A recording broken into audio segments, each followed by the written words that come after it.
জানো তো আজকে অনেক দিন পর অনেক বকা খেয়ে আমি ফাইনালি প্রার্থনায় গেছিলাম। মানে প্রার্থনায় যেতে পেরেছিলাম।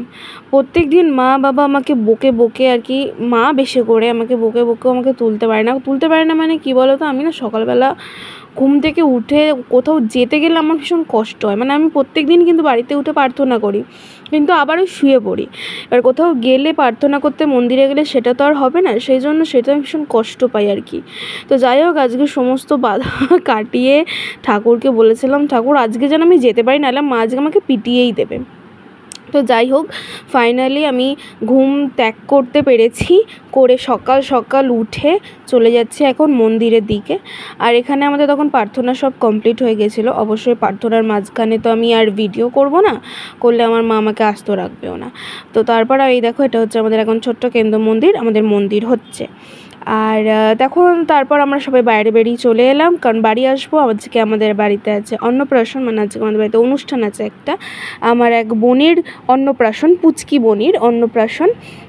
তো আমার আর আমার বোনের এজ ডিফারেন্স হচ্ছে প্রায় 21 বছরের কাছাকাছি, ভাবতে পারছো।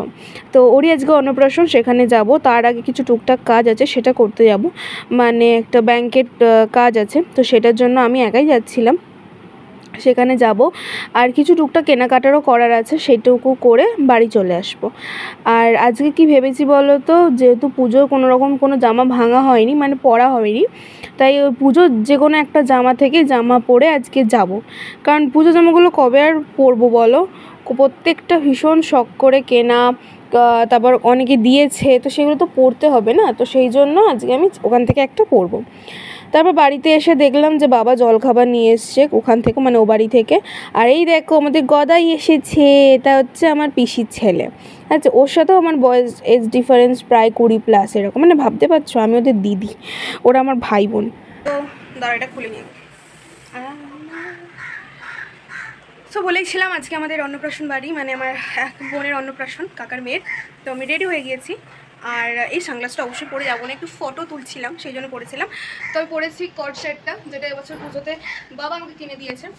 পুজোতে তো ভাঙা হয়নি, সো আজকে আমি পরেছি। আমার তো ভীষণ কমফোর্টেবল লাগছে ড্রেসটা পরে, তোমরা অবশ্যই জানিও কেমন লাগছে। আর একটা আলাদা get ready with me video যাবে, সেখানে কমেন্ট করো কেমন লাগছে না লাগছে। খুবই সিম্পল, আমি তো মেকআপ টেকআপ সেরকম করি না, পারি না।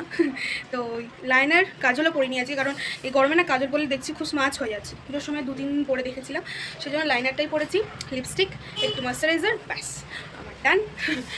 তো এবার চলো ওখানে গিয়ে ফুচকাটার সাথে দেখা করব, আর তোমাদেরকেও দেখাবো। চলো,